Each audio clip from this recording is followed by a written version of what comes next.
So we will continue with our dynamic now, and we are going to hear from Mireia from the social networks. So please, Mireia. Buenas tardes. Good afternoon. Concerning social networks and the virtual debate, there's been a lot of participation from Brazil, Colombia, and Spain in the virtual debate, and then Peru, Argentina, and the US have been more active in social networks. A Copernican change in education that reminds me, to a certain extent, to the spiritual exercises process, in the sense that each person follows his or her own process and follows his or her path from God.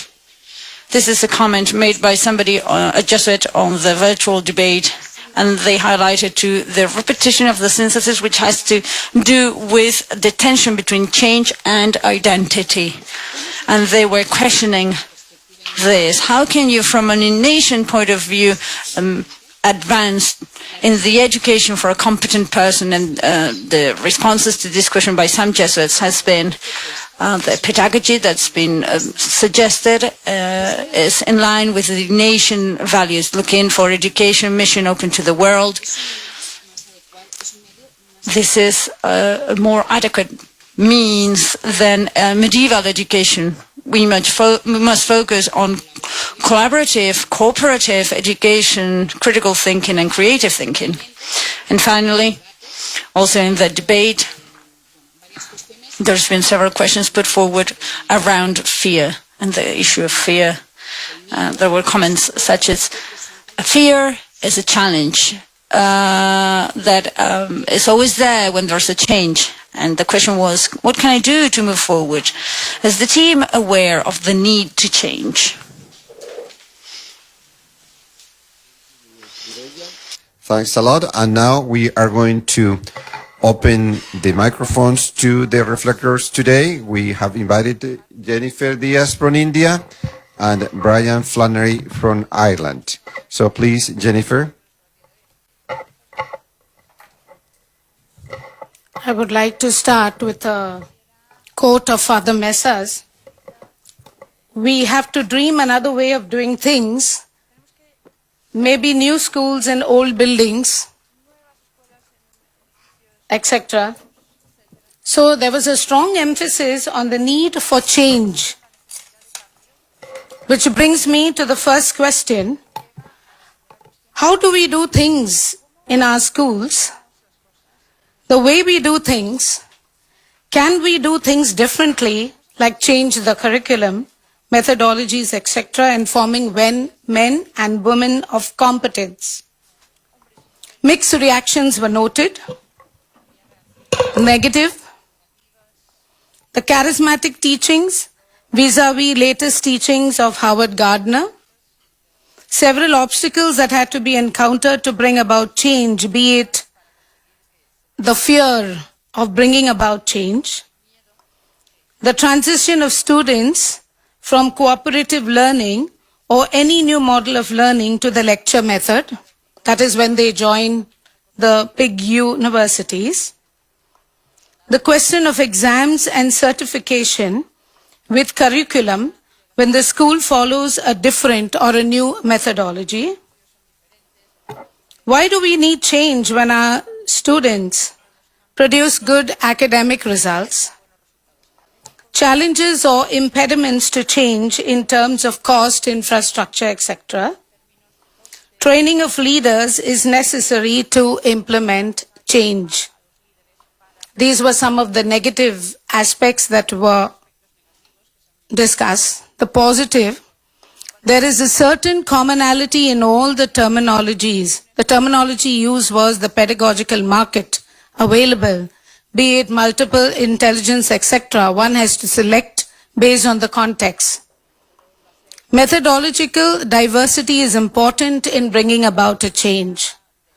Importance of defining contextualized curriculum. Freedom to choose the curriculum. Importance of time and space was highlighted in facilitating change. Discernment and motivation needed for change. The need to work hard and to bring about change related to the Jesuit mission. Strategies to be adopted to bring about the transformational change. Enthusiasm is needed to bring about change. The purpose of a much needed systemic change to create better educational Jesuit institutions. To have no fear, because when you want to improve things, fear is automatically eliminated. And that covers my first point, the need for change. The second was challenges for our leaders, teachers and students. Leadership role is not that of inspection, but more of accompaniment. An imperative need of training for leaders and teachers in getting prepared for change. Not many will accept this easily. A suggestion for curriculum adaptation for special students was mooted. A time for competency building was to slow down, just like Saint Ignatius, while convalescing. So, can we refresh our teachers with the curriculum and yet bring about a transformation, curriculum and transformation? Change should not happen for the sake of change. It should always be for something better.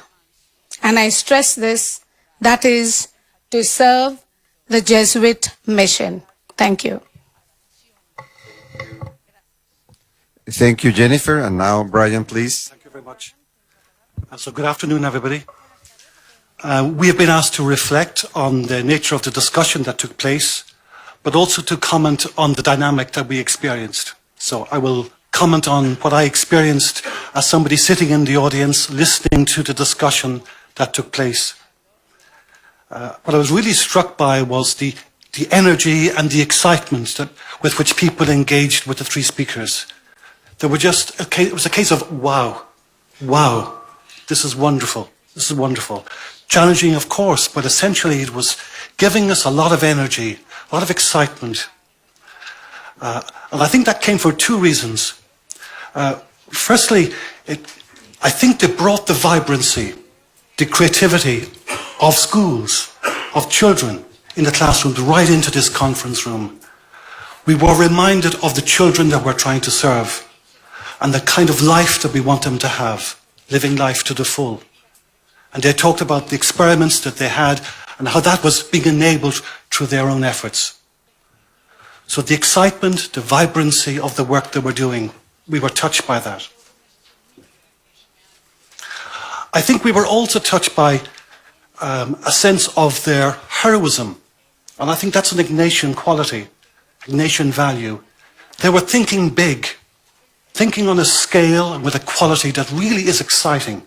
It's very challenging, of course, and a bit daunting, but they're really putting out there the invitation to dream and to plan and to do it on a scale that really breaks ordinary molds. And I was reminded of, it's the slogan for the Sipei conference, that the world is our house. The world is a friendly place, and it allows us to dream because it is friendly. We needn't be afraid of it. And I felt that kind of courage, that kind of confidence was in what the three speakers were saying. Of course, the idea of making the kind of changes they were suggesting in 3 years, as Montserrat said, could happen in a school. And Pepe used the expression, we wanted big change in everything. Of course, that kind of comment is, woo. But then Pepe is a force of nature, so I think we picked up on some of that excitement. And that's very important because that tells us there's something good here. There's something good in this.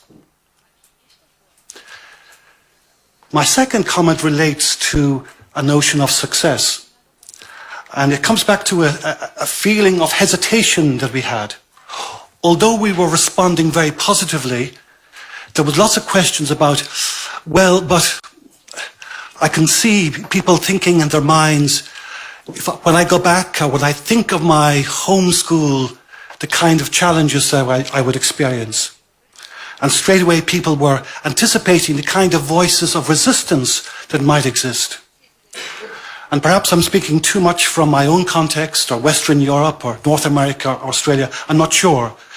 But certainly for those schools that are with people who will naturally think of going to university, they're very well served by our schools at the minute.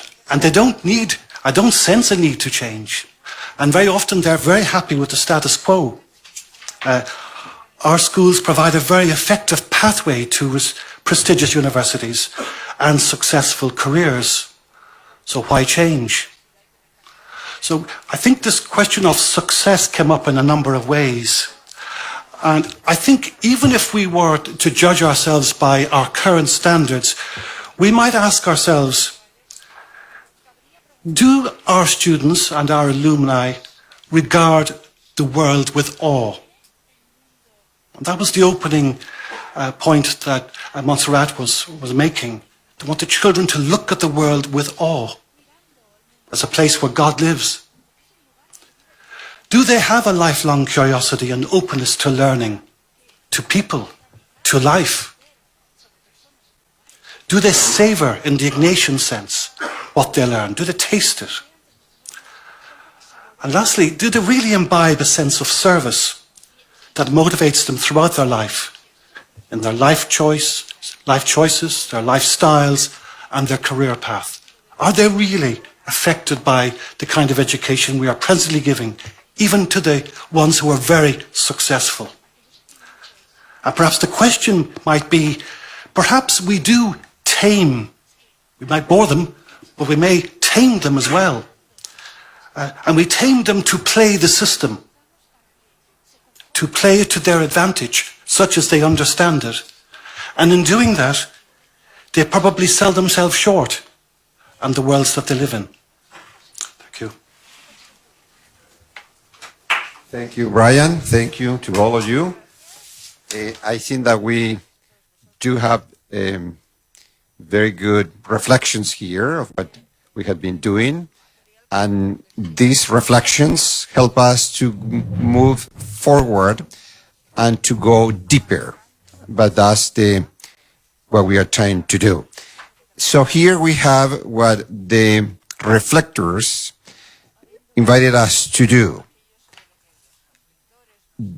Jennifer talked about the need for change, the challenges for our leaders and teachers and students, and Brian, reflection on the group dynamic and what is our understanding of success. So now I'm going to invite you again to have a minute of silence and focus especially in two of these aspects that they mentioned. From Jennifer, the need for change, and from Brian, what is our understanding, in this case, my understanding of success. So let's think about that, and then we will open the floor for discussion. And the invitation is that we focus on these two questions and that we can really talk about them. As you see, the methodology is trying to help us to focus, to narrow down what we want to do, and to be able to really move forward. So please have a minute and think what is that you see as a response to our invitation, the need for change, and what is our understanding of success.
Let's now open the floor for discussions, and we will proceed as usual.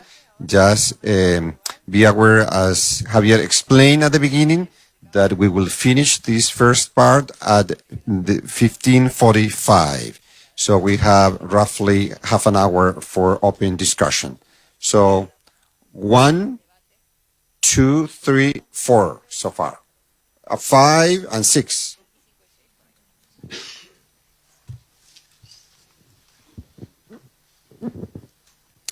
Bernard from Belgium. My question is related with what is our understanding of success.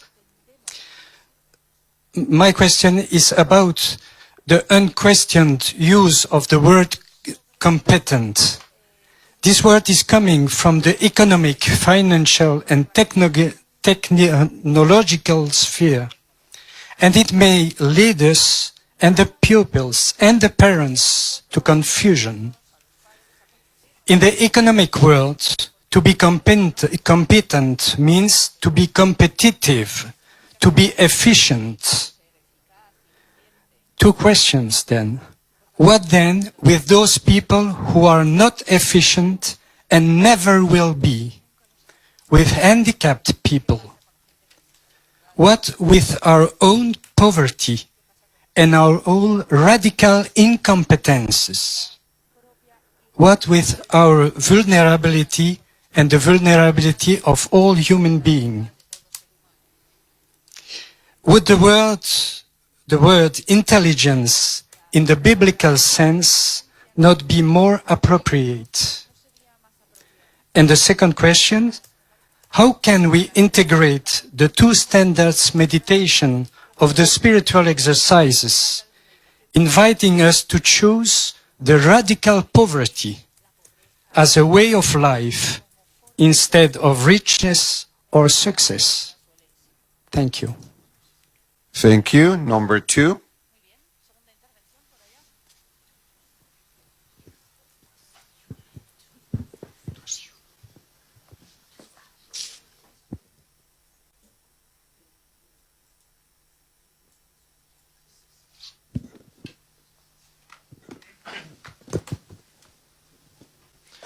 Paweł from Kraków, Poland. I have some reflection about the need for change. My thought is going to the process of takeover public school. In Poland we have the problem of demography and the number of students going down, and so many public schools are going to be closed. All the staff will be reduced, so people are losing job. And when I came to the local community and we are talking about some changes, so they fear to lose job, but also they fear to be under religious order direction. So it was a big fear for these people, mostly not connected closely with church. But at the same time, they didn't have any more choice or to survive the school or to close completely this place.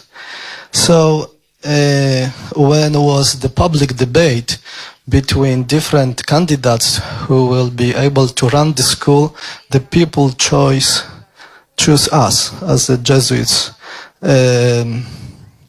They believe us that we are more credible institution to run school. And so after 2 years we fulfill school from 37 students to 330. And now people have some sense of success. But this success the goal of this success was to fulfill school. But now we fulfill school and we have to looking for another goal. And I think is the challenge how to be a leader and how to organize these people and teachers' jobs as leaders, and is problem about good leadership there. So I thinking that this is connected with the Sherman process. So we have to modestly, humbly to listen to people and try to give them some option and choose and decide to do that. And then we can see success like short-term goal and long-term goal. So fulfill school, but what will be after? Thank you, Pavel. Number 3. Sí, Enrique. Enrique Caturla from Barcelona. I would insist upon the need for change. Out of the two topics you suggested, change is justified because we're facing different type of students. Students have changed and therefore we cannot carry on with business as usual. But I'd say change is justified also because we ought to integrate a new dimension, the dimension of knowing how. We're very good at the knowing what, but knowing how to do things. The world of competences, I believe, entails a new way to work in the classroom, and this forces us to introduce changes, therefore. And when we talk about change, we're always alluding to change related to methods. And methodological changes are all about how do we expect students to learn. But it is important also to reflect on what are we teaching. And there's less literature. There's more literature on the how, on methodologies. But what should we teach in the 21st century? I know some people don't like us talking about the 21st century, but we've already used up a sixth of the century, actually, and we ought to think about what should we teach in this century. And some people have said very interesting things this morning. If we want to use new methodologies, we must train teachers, and it must be train for action. What makes no sense is to give a group of teachers a very long session, a lecture on what cooperative learning means, but rather the way we should go about this would be use the methodologies we are trying to implement with the teachers themselves. This is the only way they are going to understand and own up to those new methodologies. And then something else that you don't tell me that I've run out of time, José Alberto. One last thing would be, if we're moving towards new methodologies that will be more active, and I will insist on something that I said yesterday, but if we're to do that, I believe pre-teaching and repetition are very important. These are two practices born out of the Ignatian pedagogy, the Ratio Studiorum, and if we think about more proactive methodologies, the role of teachers is very important. A good pre-teaching, pre-lecture, motivating, ensuring there are inclusive concepts so that the new information makes sense, explaining how they'll be assessed, which at the end of the day is similar to explaining what is it that we want to achieve, what are our goals. That is the pre-teaching. And then repetition is also very important. I believe the idea that Montserrat explained, Montserrat del Pozo, about, okay, I've run out of time. Okay, repetitions using different intelligences, I think is very interesting too. Repetition with different types of intelligence. Number 4.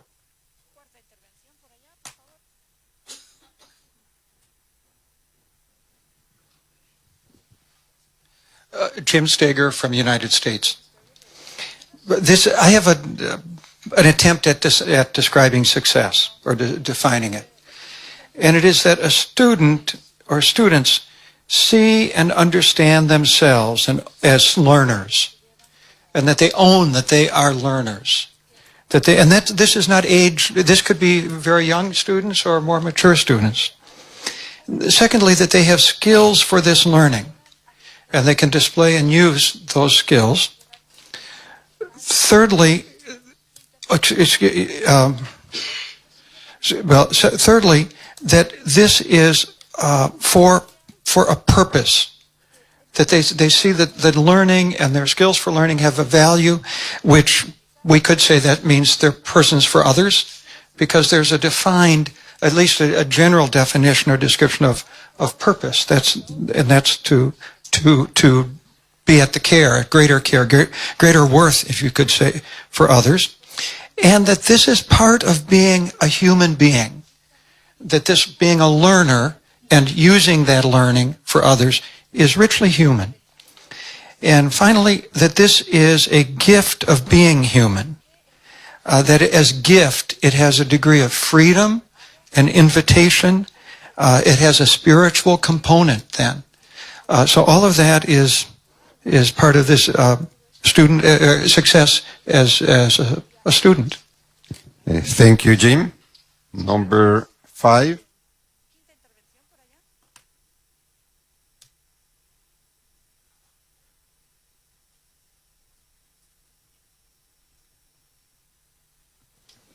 Thank you. David Laughlin from the United States. I would like to talk about change, just make a few comments on change. I'm keenly interested in further conversations. We heard quick allusions to the engagement of parents in that process. And obviously, the idea that the Montserrat School has grown indicates some buy-in by parents. But I would think managing that change is an important part of that partnership.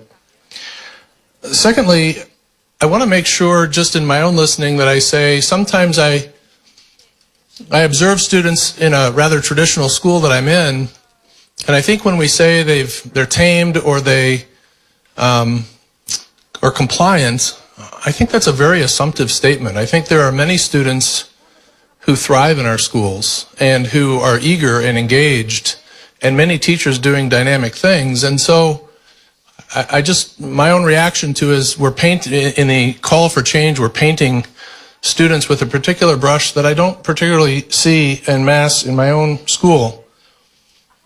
An observation by the National Association of Independent Schools in the U.S., there was an article that said, why are schools slow to change? And another aspect of my listening today that I'm sure can be accomplished in the midst of change, the heart of that article was, schools are slow to change not because faculty are these curmudgeons or these people who are not open to change. Part of why we're slow to change is a great portion of our responsibility is to bring a younger generation up to speed on what's happened before us so that they have an appropriate context to integrate learning.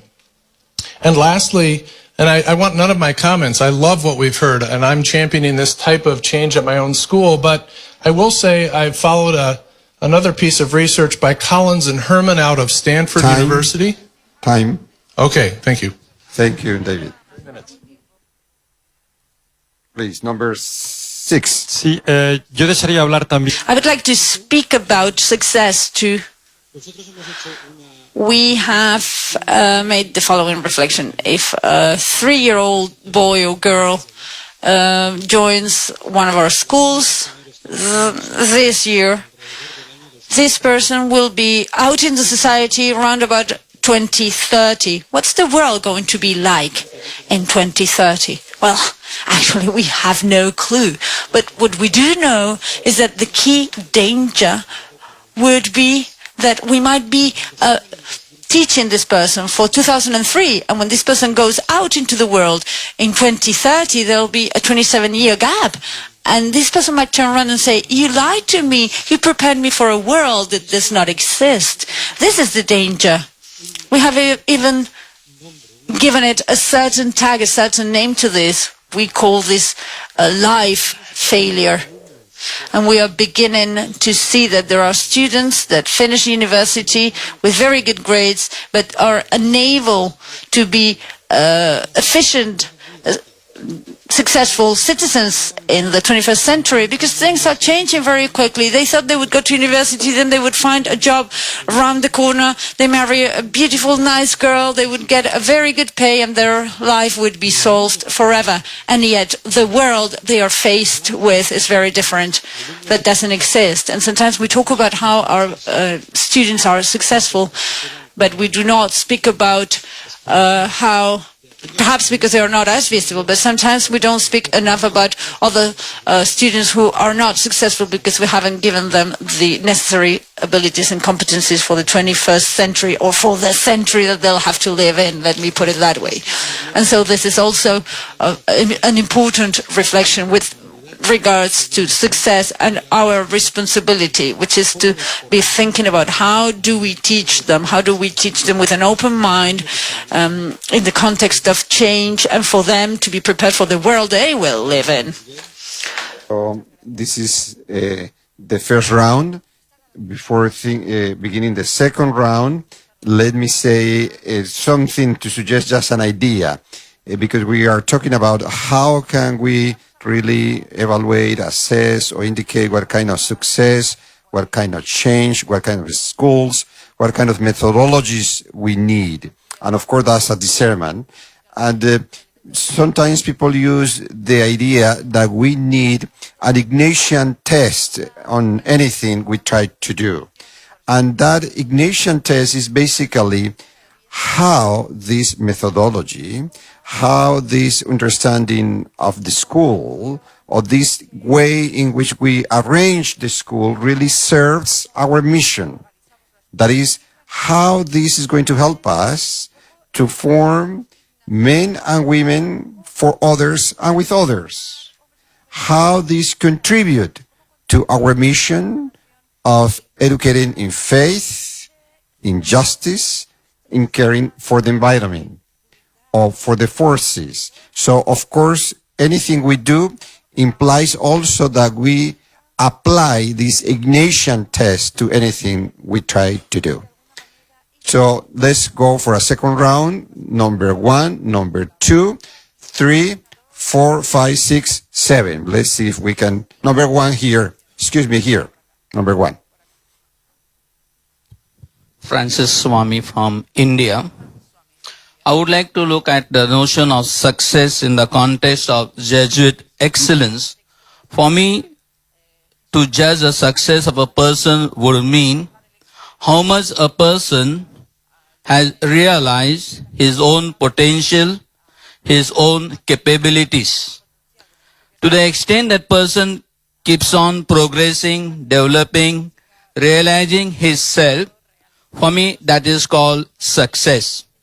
Success does not mean that I want to be number 1 in everything.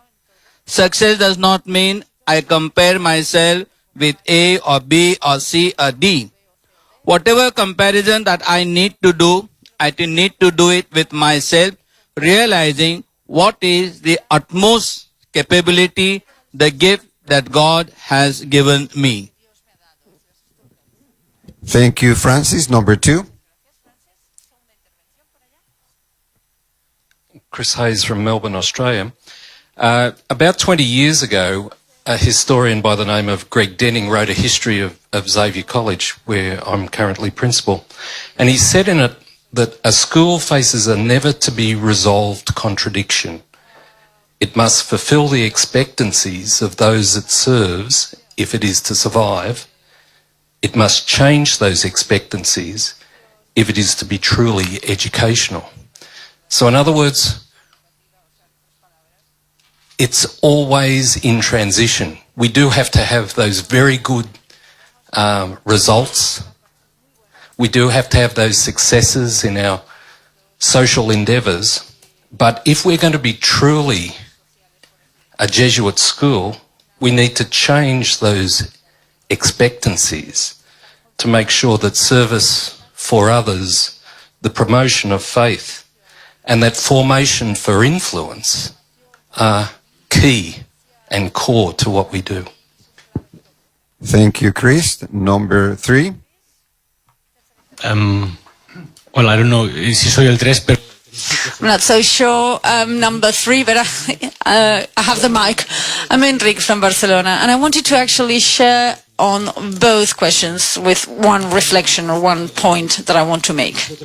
Number 1, with regards to the need for change, the society's constitutions talk about ministries and how the good, the more universal, the better. And so the need for change is motivated by how increasingly so students and people were feeling they were out of Kelta or outsiders. They were becoming outsiders. Students and families felt that the inertia was actually getting the the best of them, and perhaps there's a way that shows that the need for change is also a need to bring people back on board, students and families, in the sense of really getting them involved in the building of the life project for each person. And further to that, what's success? What's the notion of success? Well, I believe it is about giving a sense of direction, a sense of where we go as teachers and families and students in building this life project. And Ignatian spirituality targets election and is aims at choice, I'd say, and we must bear this in mind. One critical factor for success would be perhaps the importance of reflecting when it comes to integrating our own existence in what we learn. And perhaps, just to finish, perhaps I would add to that looking into the future, we must keep the connection between the Ignatian spirituality and the Ignatian pedagogy, looking into the future. Number 4.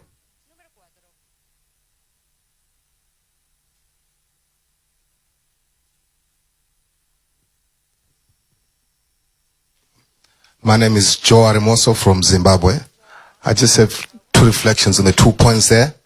The first one is that from yesterday, we focused so much on students, the need to change. And today I'm happy that we have moved on to teachers, so from students to teachers. But I still feel that there's one group of culprits remaining, Jesuits, and I feel that Jesuits are most notorious when it comes to resisting change. And I think we should really think about that and reflect on perhaps challenge the formation that we have so that we're more open to change. That's my first point. And the second one there, talking about success and all, I've been struggling from yesterday because in Zimbabwe we run one of the some of the poorest schools in the country, and I'm trying to make sense of all this conversation and trying to understand that whatever definition I get from Sipei about success, can I apply that to my poor schools who are waiting? They're not following on streaming, they're not on Facebook, but I have to go back there and have meetings with them and give them some feedback. Will they be comfortable?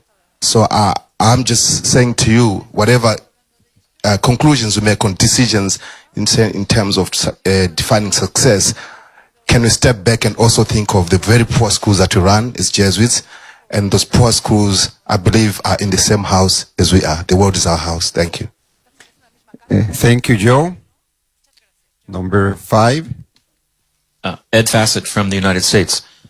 So I'm wondering if success is what Ignatius invited us to do, which was to save souls. So our success is measured in saving souls. So I'm wondering if perhaps the competencies we're talking about now are really a way of looking at curriculum in terms of a new liberal arts curriculum.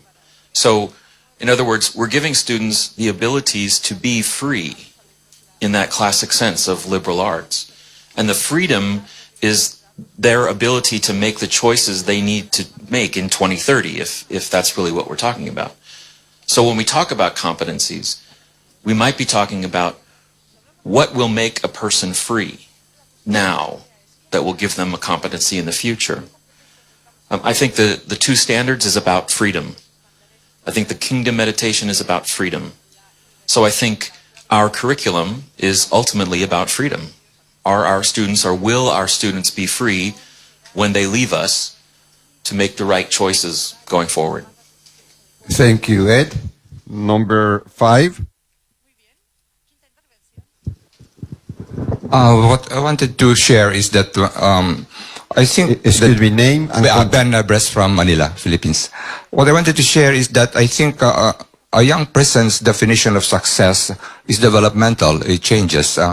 I work with a lot of talented young people in mathematics and science, and maybe just one example, one very gifted young woman who I was teaching, when I talked with her, she said that her goal in life was to be the best woman astrophysicist in the world.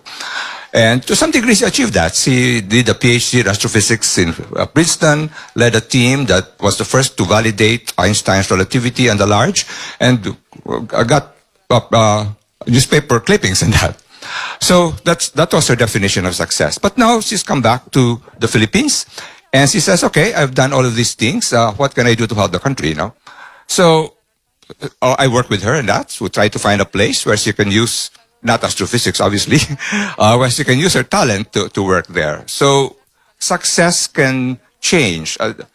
And another young man, he first decided that he's going to move up in the business world. He did. He went up executive ladder in Unilever. But then, after 7 years, he sat down with a friend and said, you know, when we were in high school, we decided that one day we would ask ourselves, what can we do for the poor? So they both quit their jobs and they founded a great social enterprise. So I think that we have to accompany people, maybe it's the best way. And you have to be patient in their definition of what success is. It can move throughout their lives. And in fact, that the success in astrophysics of this young woman and the success in business of this young man is what they use now. It is precisely what they're able to use to make a difference for other people and the poor. Thank you, Ben. Next.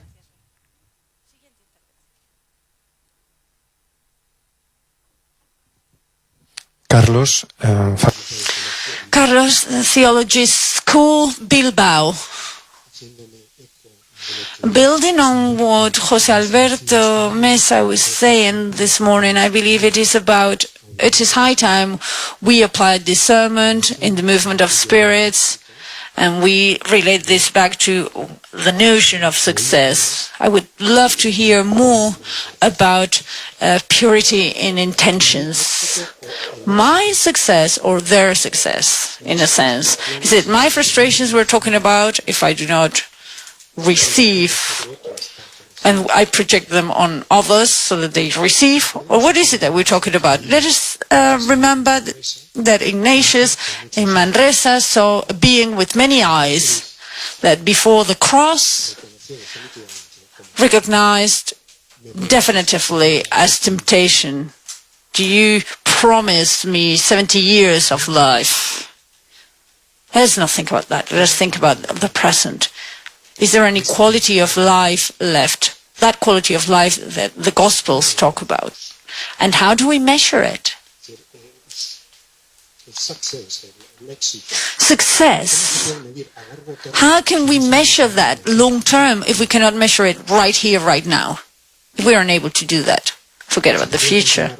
And I could keep going, but my point right now is, why are we not applying the discernment rules to this? Because if what we want, what we said we wanted at the beginning of the morning was discernment, where we see emotions in one direction and temptations on the other direction. Why don't we apply discernment, is my point.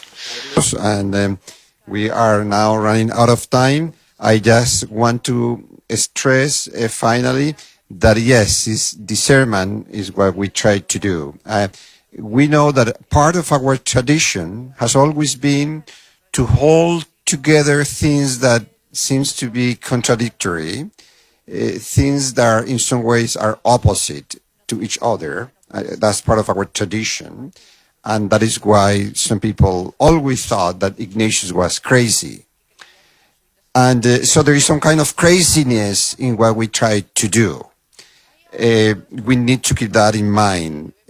But also, yes, we need to continue discussing what kind of change, what kind of success, how we should do that, and all of that. But I think that we are aware at this point that that discussion cannot be an excuse not to move forward. Because sometimes discussing about something can be the excuse not to do anything, or to feel we should do this and we should not do or try anything new. So we are now going to work in small groups, and for the small groups we have prepared 2 questions. You see the questions there in English and Spanish.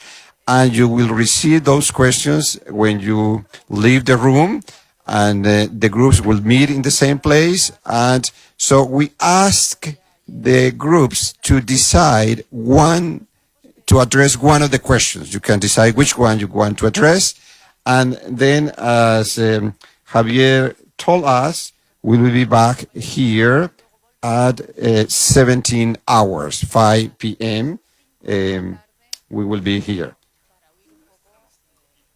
Excuse me. Yes, we will be. You will be finish your group work at 17, and at 17:15 you will be back in this room. Thank you and enjoy your time.